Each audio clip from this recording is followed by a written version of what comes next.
এখন যেটা বলতে চাচ্ছি যে বিষয়টা সেটা হলো মাসাল এবং মিছিলের মধ্যে পার্থক্য কি। কোরআনে কারীমের একাধিক আয়াতের মধ্যে এই শব্দগুলো আল্লাহ তাআলা সাদৃশ্য দেওয়ার জন্য, উপমা দেওয়ার জন্য এই আয়াত বিভিন্ন আয়াতের মধ্যে এই শব্দগুলো ব্যবহার করেছেন। মাসালুন, মিছিলুন, এই দুইটা শব্দের যদি পার্থক্যটা স্পষ্ট হয় তাহলে অনেকগুলো মাসালা বা অনেকগুলো বিষয় উলামায়ে কেরামের স্পষ্ট হয়ে যাবে। সেখান থেকে আমাদের সমাজে প্রচলিত একটা বিষয় মাসাল এবং মিছিল নিয়ে যেটা, সেটা হলো এখানের মধ্যে ইন্নামা আনা বাশারুম মিসলুকুম, যে আল্লাহ তাআলা কোরআনের এই আয়াতের মধ্যে রাসূল সাল্লাল্লাহু আলাইহি সাল্লামের কথা বলেন, যে রাসূল বলেন ইন্নামা আনা বাশারুম মিসলুকুম ইউহা ইলাইয়া, আমি তোমাদের মতোই মানুষ। ইউহা ইলাইয়া পার্থক্য, আমার কাছে ওহী আসে, তোমাদের কাছে কি আসে না, ওহী আসে না। আরও অনেক পার্থক্য আছে, তবে এখানে রসুলকে সাদৃশ্য দিয়েছেন মানুষের সাথে, কি ইন্নামা আনা বাশারুম মিসলুকুম, তোমাদের মতো কি আমি বাশার, আমি মানুষ। তো এখানে মিসলুন শব্দটা ব্যবহার করেছেন। তো এই আয়াতের হাকিকত বোঝার জন্য আমাদের মিসলুন এবং মাসালুন এই দুইটার পার্থক্য বোঝা দরকার। গতকালও বলেছিলাম যে মিছিল বলা হয় ইশতিরাকুশ শাইআইনে, ইশতিরাকুশ শাইআইনে ফি নওঈ, নওয়ের মধ্যে, হাকিকতের মধ্যে। আবার নওয়ের ব্যাখ্যা হলো হাকিকত। প্রতিটা জিনিসের নো হলো ওই জিনিসের হাকিকতকেই বলা হয়। প্রতিটা জিনিসের নো ওই জিনিসের হাকিকতকে কি বলা হয়, নৌ বলা হয়। কথা বলে না। যেমন নাকি ইনসান, ইনসান এটা কি মান্তেকের মধ্যে আপনারা পড়েছেন, এটা হাইওয়ানা না আতেকের জন্য ইনসান এটা কি নৌ, ইনসান এটা কি নৌ, কিসের জন্য, হাইওয়ানে না আতেকের জন্য। হাইওয়ানা না আতেক এগুলো ইনসানের জন্য কি ফরদ, তাহলে এটা হলো নৌ, এটা কি নৌ। তো বললাম ইশতিরাকুশ শাইআইনে ফিন নওঈ, ইশতিরাকুশ শাইআইনে ফিন নওঈ, নওয়ের মধ্যে দুইটা জিনিস কি থাকা, শরীক থাকা, মানে হাকিকতের মধ্যে দুইটা জিনিস কি থাকা, কথা বলে না, হাকিকতের মধ্যেই মূলের মধ্যেই দুইটা জিনিস শরীক থাকা, এটাকে কি বলা হয়, মিছিল বলা হয়। আর মাসাল বলা হয় ইশতিরাকুশ শাইআইনে ফি সিফাতিন আও কাইফিয়াতিন, কোনো গুণের মধ্যে অথবা কোনো দিকের মধ্যে দুইটা জিনিস কি থাকা, শরীক থাকা, এটাকে কি বলা হয়, মাসাল বলা হয়। কথা বুঝলেন না? তাহলে মাসাল বলা হয় শুধু কোনো গুণে, হাকিকতে না, কোনো গুণের মধ্যে শরীক থাকে এটাকে মাসাল বলা হয়।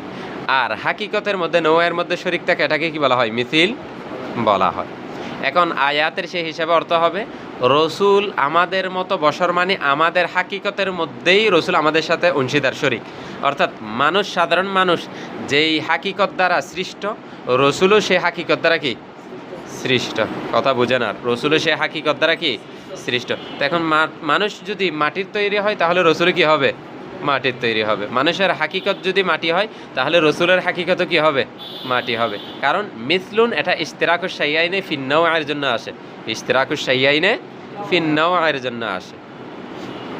দ্বিতীয়ত কথা হলো নাও, এটা মন থেকে আলোচনা, যে নাও এটা হলো মুক্তাজি, এটা কি মুক্তাজি, অর্থাৎ এটা দাবি করে, এটা চাই কি তার মুক্তাজার, তার মুক্তাজাদেরকে চাই, তার মুক্তাজা নৌ মুক্তাজি, আর তার যে সমস্ত আফরাদ যেগুলো আছে ওগুলোকে বলা হয় মুক্তাজা। তো নৌ মুক্তাজি যেটা আছে তার মুক্তাজার সমস্ত আফরাদের উপর কুল্লিয়ে মোতাওয়াতেরের মাধ্যমে, কুল্লিয়ে মোতাওয়াতেরের সহিত কি আসে, সাদেক আসে, কুল্লিয়ে মোতাওয়াতেরের সহিত কি আসে, মানে নওন এটা মুক্তাজি, তার মুক্তাজা, তার যে আফরাদগুলো আছে ওই আফরাদগুলোর উপর কুল্লিয়া মোতাওয়াতের সহিত সাদেক আসে, মানে সম্পূর্ণরূপে কি আসে, সাদেক আসে, বিন্দু পরিমাণে এদিক সেদিক হয় না। তাহলে এখানের মধ্যে মিসলুকুম এটা নওয়ের মধ্যে শিরকতকে চাই, তাহলে হাইওয়ানে না আতেক, হাইওয়ানে না আতেক এটা বাশারের অন্যান্য ফরদের উপর যেভাবে সাদেক আসবে, রসুলের উপরও একইভাবে সম্পূর্ণরূপে কি আসবে, সাদেক আসবে। কথা বুঝেন নাই? তৃতীয় নম্বর কথা হলো ইশতেরাক, ইশতেরাক দুই প্রকার, ইশতেরাকে লফজি, ইশতেরাকে মানবী। ইশতেরাকে লফজি, ইশতেরাকে মানবী। ইশতেরাকে লফজি যেটা আছে এটা তাআদ্দুদে ওয়াজাকে চাই, তাআদ্দুদে ওয়াজাকে চাই, মানে ভিন্ন ভিন্ন গঠনকে চাই, ভিন্ন ভিন্ন গঠনকে চাই। আর তাআদ্দুদে মানবী এটা ওয়াহদাতে ওয়াজাকে চাই, ওয়াহদাতে ওয়াজাকে চাই, ওয়াজা এক হওয়াকে চাই, ওয়াজা গঠন এক হওয়াকে চাই। এখন এখানের মধ্যে মিসলুন যেটা আছে ইশতেরাকুশ শাইআইনে ফিন নওয়াই, নওয়ের মধ্যে শরীক হওয়া, এটা কোনো ইশতেরাকে লফজি নয়। এটা কি নয়? এটা হলো ইশতেরাকে মানবী। তাহলে ইশতেরাকে মানবী এটা ওয়াহদাতে ওয়াজাকে চাই, ওয়াজা গঠন এক হওয়াকে চাই। তাহলে রসুল আমাদের মতো মানে গঠনের মধ্যেই মতো এক, এখানের মধ্যে কি আসবে না? ওয়াজার মধ্যে ভিন্নতা আসবে না। কয়টা কথা বললাম এখন? 3টা কথা। 1 নাম্বার মিসলুন, এটা ইশতেরাকুশ শাইআইনে ফিন নওয়াই, নওয়াইয়ের মধ্যে হাকিকতের মধ্যে এক হওয়া, 2টা জিনিস এক হলে ওখানে মিছিল ব্যবহার করা হয়। এক হওয়া বোঝানোর জন্য কি আসে? মিছিল আসে।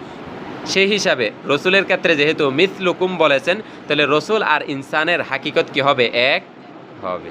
2য় নাম্বার কথা হলো যে নাও এটা মুক্তাজি, এটা চাই, মুক্তাজি এটা সাদেক আসে, এটা হামল হয়। তাহলে নৌ এটা মুক্তাজি, এটা তার সমস্ত ফরদের উপর, যত ফরদ আছে সমস্ত ফরদের উপর কুল্লিয়ে মোতাবাতের সহিত সম্পূর্ণভাবেই কি আছে? সাদেক আছে। সেই হিসাবে এখানের মধ্যে যেহেতু মিসলুন, এটা নাও এটা তার সমস্ত ফরদ রসুল এবং কি বাশার সমস্ত ফরদের উপর কুল্লিয়ে মোতাবাতের সহিত কি আসবে? সাদেক আসবে।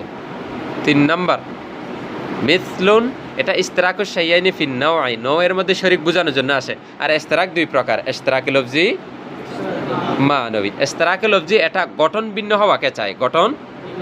আর ইশতেরাকে লফজি মানবী এটা গঠন ভিন্ন হওয়াকে চায় না, গঠন এক হওয়াকে চায়।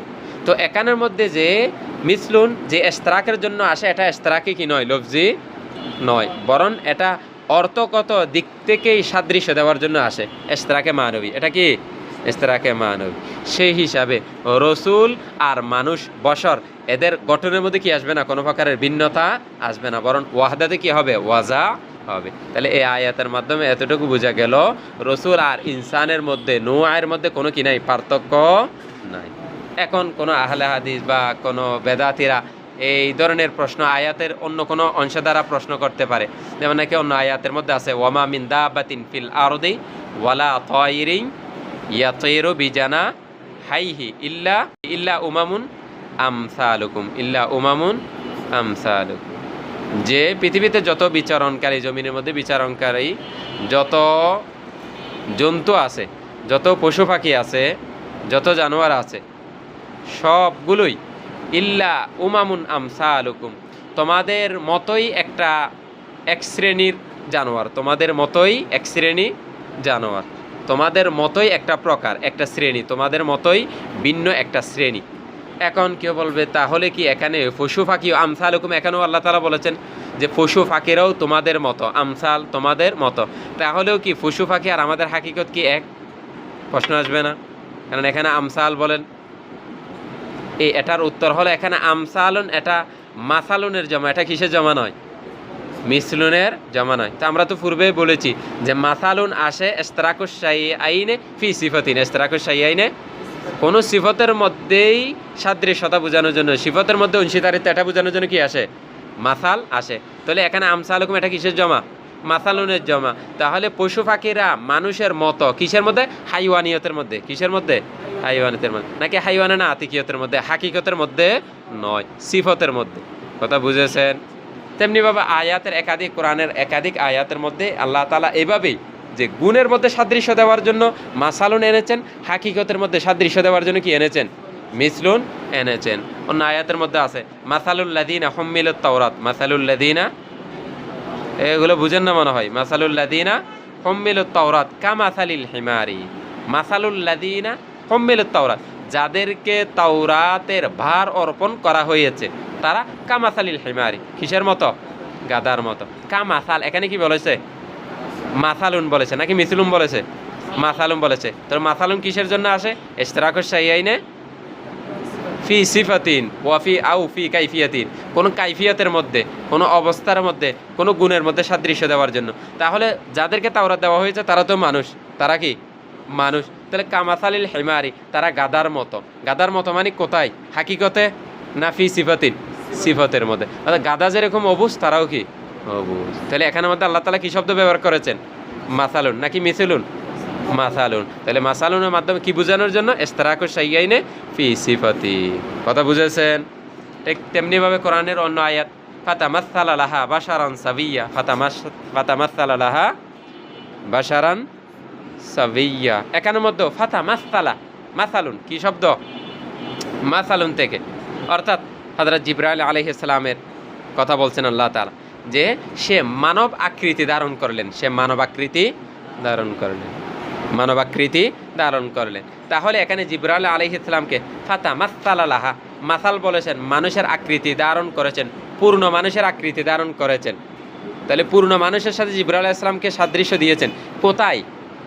শুধু আকৃতিতে, ফি সিফাতিন, একটা সিফতে, নাকি হাকিকতে? হাকিকতে নয়। এই সিফতের মধ্যে এটা বোঝানোর জন্য ফাতা মাসালা, মাসালুন থেকে এনেছেন। কি থেকে আনা নাই? মিসলুন থেকে আনে নাই। ঠিক এরকম পুরনো কোরআনের মধ্যে যেখানেই মাসালুন আসে ওখানে সিফতের মধ্যে সাদৃশ্য দেওয়া উদ্দেশ্য হয়, আর যেখানে মিসলুন আসে ওখানে কিসে উদ্দেশ্য হয়? হাকিকতের মধ্যে সাদৃশ্য দেওয়াটা উদ্দেশ্য হয়। যেহেতু আল্লাহ তাআলা এই আয়াতের মধ্যে ইন্নামা আনা বাশারুম মিসলুকুম ইউহা বলেছেন, যে আল্লাহ রসুলকে বলেছেন আল্লাহ রসুল মানুষের মিছিল, মানুষের কি মিছিল, আর মিছিলটা আসে ইশতিরাকুশ শাইআইনি ফিন নওয়াই, হাকিকতের মধ্যে কি বোঝানোর জন্য? এক হওয়া, এটা বোঝানোর জন্য। তাহলে রসুল মানুষের হাকিকতের মধ্যে কি থাকবে? এক থাকবে। রসুলের হাকিকত আর মানুষের হাকিকত কি হবে? এক হবে। নাকি রসুল নূরের তৈরি আর মানুষ কিসের তৈরি? মাঠের তৈরি। হাকিকতের মধ্যে কি আসবে না? ভিন্নতা আসবে না। কথা বুঝেছেন? তাহলে সার কথা হলো মাসালুন মিসলুনের পার্থক্য। মিসলুন এটা আসে ইশতিরাকুশ শাইআইনি ফিন নওয়াই, হাকিকতের মধ্যে দুইটা জিনিস এক বোঝানোর জন্য, আর মাসালুন আসে কোনো গুণের মধ্যে কি বোঝানোর জন্য? সাদৃশ্য বোঝানোর জন্য। আর আয়াতের রসুলের এই আয়াতের মধ্যে আল্লাহ তাআলা মিসলুন বলেছেন, এটার দ্বারাই এটা বোঝা যায় যে রসুল মানুষের হাকিকতের মধ্যেই কি শরীক আছে। আর অন্যান্য আয়াত যেখানের মধ্যে বলেছেন ফাতামাসসালা লাহা বাশারান সাবিয়্যা মাসালুল লাযীনা হুম্মিলুত তাওরাত কামাসালিল হিমার, এগুলোর মধ্যে মাসালুন এনেছেন কি বোঝানোর জন্য? গুণের মধ্যে ইশতিরাক, শরীক, এটা বোঝানোর জন্য। কথা বুঝেছেন? মনে থাকবে? ঠিক আছে।